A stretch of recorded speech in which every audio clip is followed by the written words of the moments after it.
आज हम लोग पढ़ेंगे हिंदी। और हिंदी में आज हम बहुत अच्छा चीज़ आपको बताने जा रहे हैं, उसका नाम है व्याकरण, है ना। व्याकरण में आपको जो पढ़ना है 10th क्लास में, मैं आपको उसका नाम बता रहा हूँ। जो चीज़ पढ़ना है, सबसे पहले पढ़ना है क्रिया, है ना। उससे पहले भी और कह सकते हैं तो पढ़ना है वाक्य, इसके बाद पढ़ना है क्रिया, इसके बाद पढ़ना है समास, इसके बाद पढ़ना है संधि, है ना। और इसके बाद आपको पढ़ना है अव्यय, निपात जो भरने के लिए आता है वो पढ़ना है। तो आज जो हम पढ़ाएंगे, आज उसमें सबसे पहले जो आज आपको हम बताने जा रहे हैं उसका नाम है वाक्य। वाक्य किसे कहते हैं? वाक्य है क्या चीज़, है ना। सार्थक शब्दों के मेल से उत्पन्न जो विकार होता है उसको हम लोग वाक्य कहते हैं। माने कर्ता क्रिया कर्म का ऐसा मेल जिसका एक अर्थ बने, है ना। जैसे राम भात खाता है, तो राम आपका कर्ता हो गया, भात क्या हो गया? क्रिया कर्म, है ना। और क्रिया क्या हो गया? खाता है। तो राम भात खाता है, सार्थक शब्द मिल गए, एक अर्थ बन गया कि राम भात खाता है, ठीक है। तो उसको हम लोग क्या बोलते हैं? वाक्य। क्या बोलते हैं? वाक्य। वाक्य आप बोल सकते हैं सार्थक शब्दों के मेल से, सार्थक शब्दों के मेल से उत्पन्न विकार को वाक्य कहते हैं। यानी जिस वाक्य में कर्ता क्रिया कर्म का सार्थक मेल हो, उसका कोई एक अर्थ निकले, तो उसे हम क्या कहते हैं? वाक्य कहते हैं। वाक्य रचना के आधार पर वाक्य के 3 भेद होते हैं ना। एक होता है सरल वाक्य, दूसरा होता है मिश्र वाक्य और तीसरा होता है संयुक्त वाक्य, है ना। यानी सरल वाक्य, संयुक्त वाक्य और क्या बोलते हैं? मिश्र वाक्य। वाक्य के 3 भेद होते हैं, ये रचना के आधार पर हुआ ना। तो हम लोग को अभी ज़्यादातर पूछता है रचना के आधार पर वाक्य के कितने भेद होते हैं।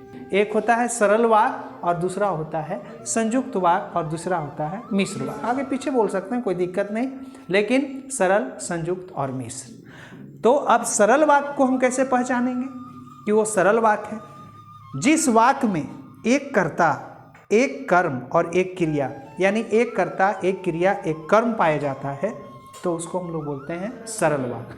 जैसे मोहन घर जा रहा है ना। मैं विद्यालय से आ रहा हूँ, हम लोग कपड़ा खरीदने बाजार जा रहे हैं, है कि नहीं। तो ये सब जितने भी चीज़ें हैं, ये सब कौन है? सरल वाक्य। कौन वाक्य बोलते हैं? सरल।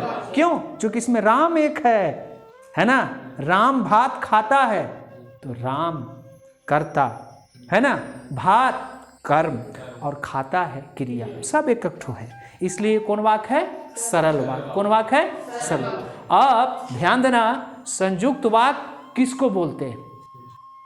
संयुक्त वाक्य, संयुक्त का मतलब मिला हुआ। तो संयुक्त वाक्य जो हम जो वाक्य कहते हैं, संयुक्त वाक्य की जो पहचान होती है, उसमें क्या होता है कि उसमें डबल क्रिया होता है। क्या होता है? डबल क्रिया। और 2 वाक्य का एक संयोग होता है, और दोनों वाक्य के बीच में और, परंतु, लेकिन, है ना, ये सब जुड़ा हुआ होता है। ज़्यादातर संयुक्त वाक्य में और जुड़ा हुआ होता है। क्या जुड़ा होता है? जैसे वह आया और मुझे गाली देने लगा, तो वह आया और वह मुझे गाली देने लगा, वह आया और वह मुझे गाली देने लगा। तो इसमें आप देखिए, वह आया, आया भी एक क्रिया है, और मुझे गाली देने लगा, गाली देने लगा भी एक क्रिया है। तो 2 क्रिया हुआ। और वाक्य को अगर आप देख लेंगे तो 2 वाक्य आपको मिल गया। वह आया और उसके बाद दोनों वाक्य को जोड़ रहा है, ध्यान देना, दोनों वाक्य को जोड़ रहा है, और, है ना, मैं स्कूल नहीं जा सकता क्योंकि मेरी तबीयत ठीक नहीं है ना। क्योंकि मेरी तबीयत ठीक नहीं है, 2 वाक्य हो गया। तो क्योंकि से जुड़ गया, तो इसको कौन वाक्य हम बोलेंगे? संयुक्त वाक्य। कौन वाक्य बोलेंगे? तो ज़्यादा हमको देखो, कम समय में ट्रिक की जरूरत होती है। ट्रिक अगर आपको मालूम है तो परीक्षा में कम समय में और अच्छा तैयारी कर सकते हैं। तो संयुक्त वाक्य की पहचान क्या है कि जिस वाक्य में, क्या बात, जिस वाक्य में ना, जिस वाक्य में और, लेकिन, परंतु, क्योंकि, ये सब अगर मिले तो वह वाक्य कौन वाक्य होता है? संयुक्त वाक्य। है ना, जिसे बदलने के लिए भी आता है। वह लड़की ट्यूशन पढ़ने गई है ना, वह लड़की ट्यूशन पढ़ने गई है। अब देखो, वह लड़की ट्यूशन गई है क्योंकि उसे पढ़ना था। तो दो बात हो गया। तो अब इसमें देखिए, वाक्य को हमने क्या कर दिया, संयुक्त बना दिया। क्या बना दिया, संयुक्त। अब जैसे अब आपको बोलेगा कि वह मेरे घर आकर गाली देने लगा।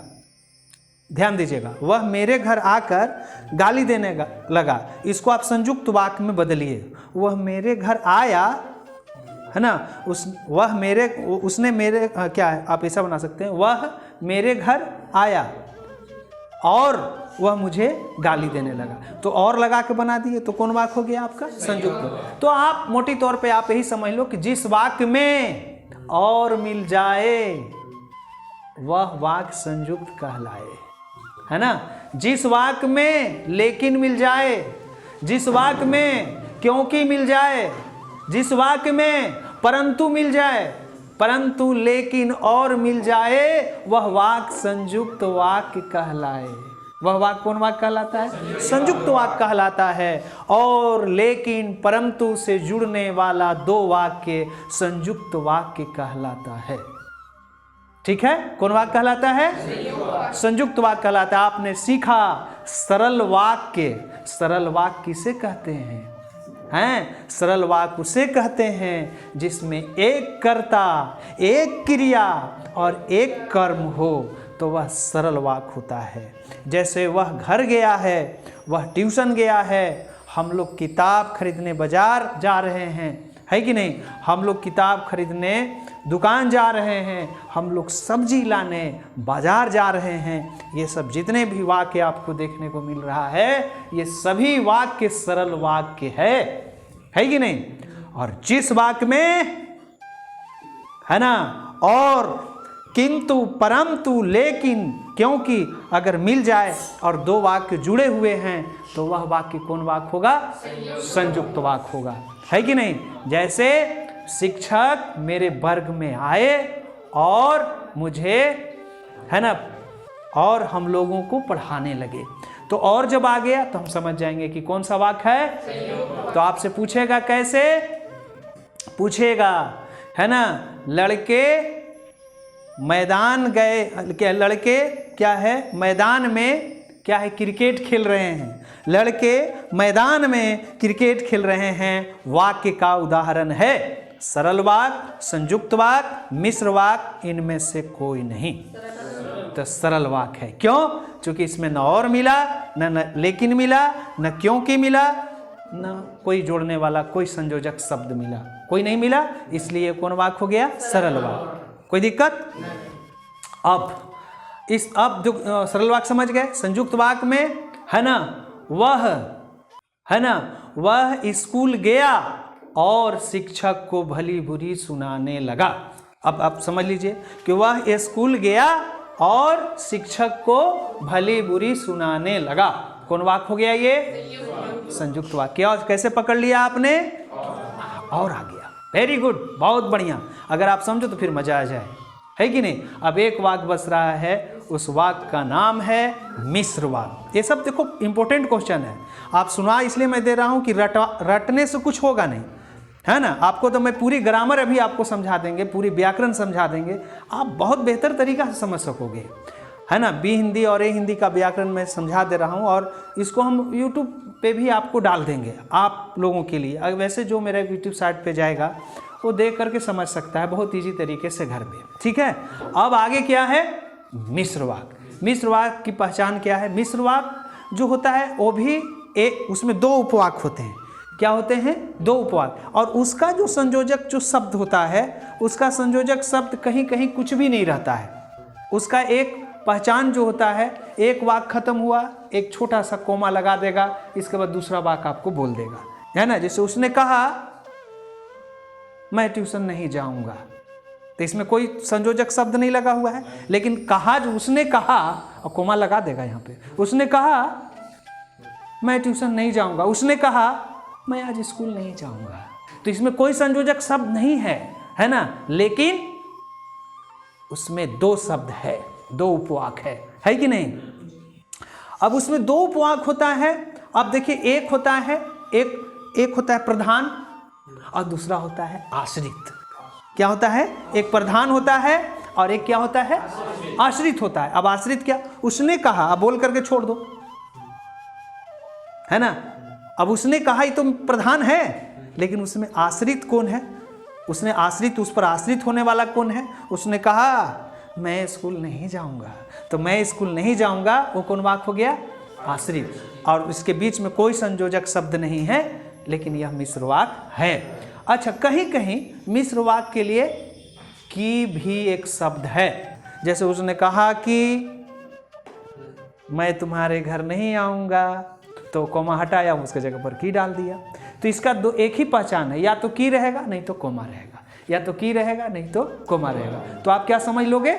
क्या समझोगे? बोलो, मिश्र वाक्य। वैसे 2 वाक्य का संयोजन होता है, लेकिन एक होता है प्रधान और दूसरा होता है आश्रित। कोई दिक्कत? तो आप समझ गए होंगे। आप समझे कि नहीं समझे? मैं भी केवल इंपॉर्टेंट शामिल कर रहा हूँ, चूंकि अभी वक्त जो है बिल्कुल इंपॉर्टेंट प्रश्न पढ़ने का है, तो मैं उसी चीज़ को शामिल कर रहा हूँ जो अभी आपको एग्जाम में पूछा जाएगा।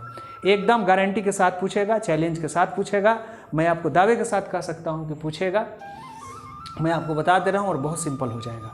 ठीक है ना? तो कोई दिक्कत, लिखने की जरूरत तो नहीं है। अब चलिए, अब हम लोग पढ़ते हैं वाक। आप समझ गए? रचना के आधार पर वाक के कितने भेद होते हैं? 1, 2, 3, 4। तो आप बोलेंगे 3। कौन होता है? सरल, संयोग, मिक्स।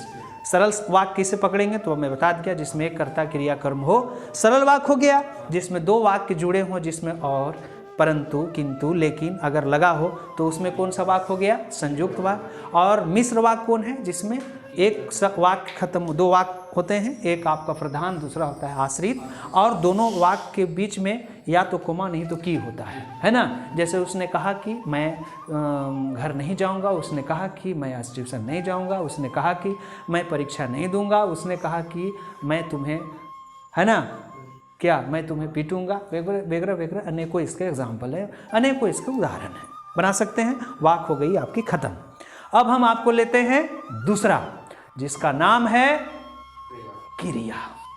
एक से पूछा क्रिया किसे कहते हैं? तो वो लड़का खड़ा होकर एक बार बोला कि सर का बताएं, क्रिया बहुत है, बहुत क्रिया है, लेकिन सर 3 ठो मेन है। हम कहे कि कौन रे? तो कह रहा है कि माई क्रिया, भगवान क्रिया, बाप क्रिया। हम क्या करें? बेहुदा कहीं के, ये क्रिया होता है रे? क्रिया हम पूछ रहे हैं। तो बोला कि सर क्रिया जो है ना ढेरे मानी है, लेकिन मुख्य 3 गो है। तो हम समझ गए कि हम तो अभी तक 2 ठो पढ़े थे, वो तो बोल रहा है कि 3 गो है। तो खड़ा होकर चट सा बोल रहा है कि नहीं जानते हैं सर, 3 गो क्रिया मुख्य है। एक है कि माई क्रिया, दूसरा बाप क्रिया, और तीसरा भगवान क्रिया। हम कहें कि नहीं नहीं नहीं नहीं नहीं, ये क्रिया नहीं है। तब क्रिया कौन है? क्रिया 2 है, एक है सकर्मक और दूसरा होता है अकर्मक। क्रिया किसे कहते हैं? जिस वाक से करना या होना पाया जाए, करना या होना पाया जाए, उसे हम क्रिया कहते हैं। जिससे करना या होना पाया जाए, उसे हम क्या कहते हैं? क्रिया। आप ये नहीं कह दीजिएगा कि क्रिया किसे कहते हैं, जब कोई लड़े लगे तो ओकरा क्रिया धराओ तो क्रिया कहते हैं, ऐसा नहीं। जिस वाक से करना या, बोलिए, जिस वाक से करना या होना पाया जाए, उसे क्या कहते हैं? क्रिया कहते हैं। क्रिया के 2 गो भेद होता है, एक होता है सकर्मक और एक होता है अकर्मक। तो सकर्मक कहने से ही पता चलता है, स का मतलब होता है साथ और कर्म का मतलब होता है कर्म। यानी जिस क्रिया के लिए कर्म की जरूरत है, अगर नहीं भी आया है तो उसमें कर्म छुपा हुआ होता है। अब कहिएगा जैसे कौन सा ऐसा क्रिया है सर जिसमें कर्म की जरूरत है? कैसे पकड़ेंगे? जैसे खाना, मैं खा रहा हूँ, तो क्या खा रहे हैं आप? कुछ तो खा रहे हैं ना, तो खाने का चीज़ खा रहे हैं आप, तो जो खाने का चीज़ खा रहे हैं वही तो कर्म है ना। हम लोग पढ़ रहे हैं, क्या पढ़ रहे हैं? हिंदी पढ़ रहे हैं, किताब पढ़ रहे हैं, तो पढ़ने का चीज़ तो हिंदी हो गया। तो पढ़ना, खाना, जाना, है ना, खरीदना, ये सब जितने भी हैं, ये सब क्या है? सकर्मक। इसमें बेशक वाक में रहे या न रहे कर्म, लेकिन वो सकर्मक होगा ही। जैसे मैं खा रहा हूँ, अगर आपसे कोई पूछ दिया तो बोले मैं खा रहा हूँ, तो खाने वाला चीज़ होगा कुछ, तभी ना खा रहा है, तो मैं खा रहा हूँ तो हो गया सकर्मक। है ना। मैं खरीद रहा हूँ, तो क्या खरीद रहे हैं आप? कुछ तो खरीद रहे हैं, कोई कुछ खरीदने वाली चीज़ आप खरीद रहे हैं, तो क्या हो गया आपका? बोलिए बोलिए, सकर्मक। लेकिन मैं रो रहा हूँ, बोलिए रोए में कौन सा कर्म की जरूरत है? आगे मैया गे मैया, ये रोना। अच्छा सर, अभी पकड़ाया। रोना, हंसना, टहलना, उड़ना, ये सब जितना भी है ये सब अकर्मक क्रिया है। कौन क्रिया है? कौन क्रिया है? बोलिए, अकर्मक। क्यों? क्योंकि रोने के लिए कोई कर्म जरूरत नहीं। मैं रो रहा हूँ, कभी आपको पता नहीं चलेगा कि रोने के बाद आप कहिएगा सर इससे भी क्वेश्चन कीजिए कि मैं क्यों रो रहा हूँ, वो कर्म नहीं हुआ। मैं खा रहा हूँ, मैं क्या खा रहा हूँ?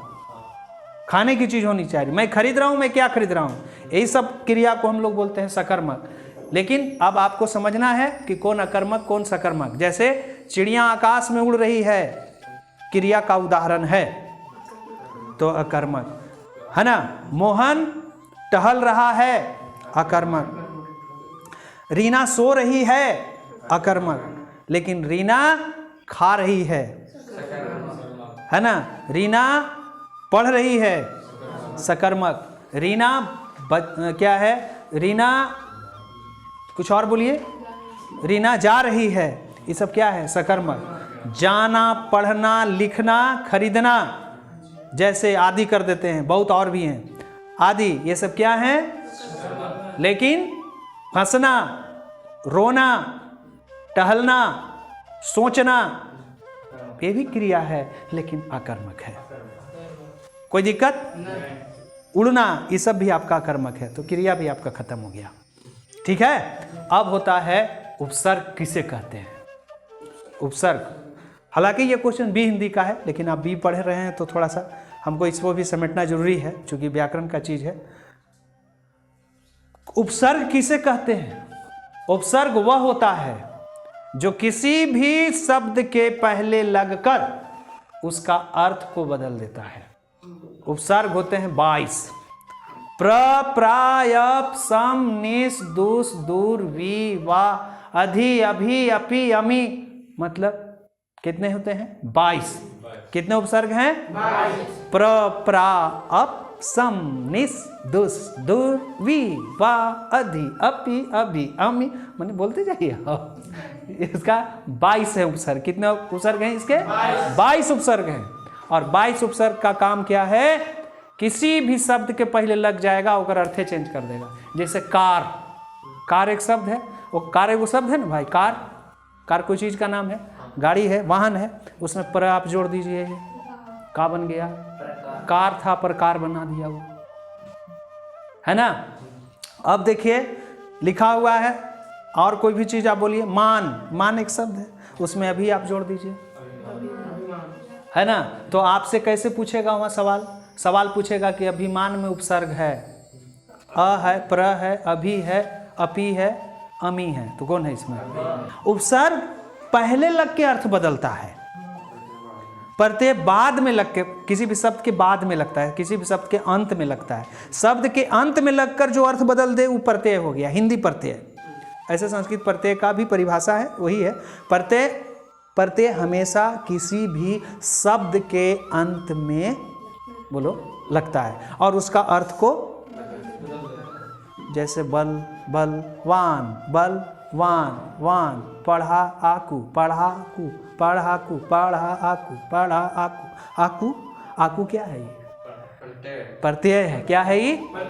अब पढ़ जो है आपका शब्द हो गया, पढ़, है ना। तो ये सब जो चीज है प्रत्यय वाक्य शब्द के अंत में लग के अर्थ बदलता है, और उपसर्ग जो है किसी भी शब्द के पहले लगकर अर्थ बदलता है। ठीक लगा लीजिएगा ना आप लोग दी वाले। तो ये हो गया आपका, ये तो मैं आपको बता दिया। वाक्य का मैंने हो गया, क्रिया भी मैंने बता दिया, उपसर्ग भी बता दिया, प्रत्यय भी मैंने आपको बता दिया। और नेक्स्ट जो मैं आपको बताने जा रहा हूँ वो क्या चीज़ है? वो चीज़ है, अब मैं आपको बताता हूँ वाच्य। वाच्य भी बहुत जरूरी है ना। हम लोग अक्सर इंग्लिश में बहुत पढ़ाए हैं, बहुत पढ़े हैं, एक्टिव वॉइस, पैसिव वॉइस। कोई मास्टर होता है, बाबू चेंज इनटू पैसिव वॉइस बनाओ। अब तो ज़माना बदल गया, अब तो समय बदल गया। कुछ स्कूल को छोड़ करके बाकी स्कूल तो ये सबसे एकदम बिल्कुल दूर हो गया। अब हमारे जैसे जैसे इंस्टीट्यूट में पढ़ने वाले लोग, हमारे जैसे जगहों पे पढ़ने वाले लोग बता सकेंगे, लेकिन मैं नहीं समझता हूँ कि कहीं भी नहीं। हम तो भाई सब विषय को आपको ध्यान देते हैं कि अगर एक विषय गड़बड़ाएगा तो लड़का गिर जाएगा, उसको सब विषय की तैयारी कराना होगा। तो हम वाच की बात करते हैं। क्या बात करते हैं? वाच। वाच किसे कहते हैं? वाच वह है जिससे ये पता चलता है कि क्रिया का संबंध कर्ता से है या कर्म से है ना। वाच से ये पता चलता है, वाच वह है जिससे ये पता चलता है कि क्रिया का संबंध कर्ता से है या कर्म से है ना। अब जैसे मोहन किताब पढ़ रहा है, मोहन किताब पढ़ रहा है, तो मोहन किताब पढ़ रहा है, मोहन पढ़ रहा है ना। तो पढ़ रहा का संबंध मोहन से है कि नहीं। लेकिन अगर वही चीज कह दो उलट करके, बना करके दूसरे रूप में कि मोहन के द्वारा किताब पढ़ी जा रही है, मोहन के द्वारा किताब पढ़ी जा रही है, तो किताब पढ़ी जा रही है, पढ़ी जा रही है, पढ़ी जा रही है किताब, यहाँ कर्म के साथ क्रिया का संबंध हो गया। के द्वारा लग जाने से मोहन के द्वारा किताब पढ़ी जा रही है, तो किताब पढ़ी जा रही है, किताब से पढ़ी जा रही है का संबंध हो गया। इसलिए कौन वाच हो गया? कर्मवाच। बात समझ गया ना। तो एक लड़का आप खड़ा होकर के कई बार पूछ देता है कि सर मोहन के द्वारा किताब पढ़ी जा रही है, या हम इस चीज को ऐसे बोल सकते हैं कि नहीं कि किताब मोहन के द्वारा पढ़ी जा रही है। बात एक ही है, किताब मोहन के द्वारा पढ़ी जा रही है या मोहन के द्वारा किताब पढ़ी जा रही है, अपना अपना अंदाज जो हो, है ना। लेकिन हिंदी में इसी तरह से बनाना चाहिए, है ना। तो अगर कर्ता का संबंध क्रिया से हो गया तो कर्तृवाच हो गया, अगर कर्म का संबंध क्रिया से हो गया तो कर्मवाच हो गया। और जिस वाक्य से भाव का पता चले, जैसे मुझसे चला नहीं जाता, मुझसे पढ़ा नहीं जाता, मुझसे हंसा नहीं जाता, तो ये सब जितने भी वाक्य हैं ये सब भाववाच में आ गए। कौन वाच में हो गए? भाववाच। कौन वाच हो गए? मुझसे पढ़ा नहीं जाता, मुझसे खाया नहीं जाता, मुझसे हंसा नहीं जाता, ये सब भाववाच हो गया।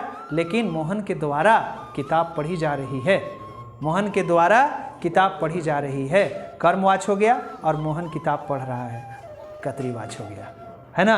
हम लोग गेंद खेल रहे हैं, हम लोग क्रिकेट खेल रहे हैं, कर्तृवाच, हम लोगों के द्वारा क्रिकेट खेला जा रहा है, कर्मवाच, है ना। और भाव तो भाववाच का तो अलग ही वाच होता है ना। हम लोगों से क्रिकेट खेला नहीं जाता, ये आपका भाववाच हो गया। कोई दिक्कत? वाच भी आपके समझ गए? वाच आपने समझ गया, समझ लिया, उपसर्ग समझ लिया, और क्या? प्रत्यय कुछ समझ लिया, वाक्य समझ लिया, क्रिया समझ लिया। अब जो बारी आता है वह बारी होता है सबसे इम्पोर्टेंट चीज़, उस चीज़ का नाम है अव्यय। क्या है? अव्यय। तो देखो, अव्यय एक शब्द है ना, जो किसी भी वाक्य में लगकर, वैसे आप कहोगे सर अव्यय की परिभाषा जो आप दे रहे हैं इसमें निपात की भी परिभाषा छुपा हुआ था। निपाते का ही सब बाल बच्चा है। निपात किसे कहते हैं? निपात किसे कहते हैं? जो किसी भी वाक्य में लगकर उसके अर्थ में एक विशेष प्रकार का भाव ला देता है ना, एक विशेष प्रकार का भाव ला देता है, उसे क्या कहते हैं? निपात कहते हैं। क्या कहते हैं? और निपाते का भाग है आपका अव्यय। क्या है? अव्यय। तो अव्यय क्या है? अव्यय की भी परिभाषा वही है। अव्यय वह शब्द होता है जो किसी भी वाक्य में लगकर उसमें एक विशेष प्रकार का क्या भाव ला देता है। एक विशेष प्रकार का क्या ला देता है? भाव ला देता है। जैसे मोहन, मोहन चांद खाली जगह देख रहा है, मोहन चांद की ओर देख रहा है ना। मोहन आ रहा है, मोहन ही आ रहा है, मोहन ही आ रहा है, ही लग गया, अर्थ एक विशेष प्रकार का ले ला है। मुझसे चला नहीं जाता, मुझसे अब चला नहीं जाता, तो अब लग गया, तो ये क्या हो गया? अव्यय। क्या हो गया? अव्यय। तो आप समझ लिया अव्यय कोई बहुत बड़ी बात नहीं है, बहुत बड़ा सिलेबस नहीं है, बहुत बड़ा लेसन नहीं है, ठीक है। तो अब ये भी आपने समझ लिया, एक विशेष प्रकार का क्या ला देता है, बोलो, भाव ला देता है। किसी भी वाक्य में लग गया तो एक विशेष प्रकार का भाव ला दो, वो अव्यय आपको खुद भरना पड़ेगा, है ना, है ना। रीना, रीना खा रही है, रीना खा रही है, रीना खा रही है, रीना बहुत खा रही है, रीना बहुत खा रही है, तो बहुत क्या हो गया, अव्यय हो गया। क्या हो गया, तो आप समझ गए ना, कोई दिक्कत। लेकिन इसी तरह से कई वाक्य आएंगे आपको जो आप बिल्कुल आसानी से सेलेक्ट कर सकते हैं। अब हम आपको नेक्स्ट दिन बताएंगे समास और संधि, है संधि नहीं, संधि। अब आपको नेक्स्ट दिन बताएंगे समास और संधि। समास किसे कहते हैं, संधि किसे कहते हैं, अब इसको हम लोग थोड़ा सा लिख लेते हैं, ठीक है, चलिए।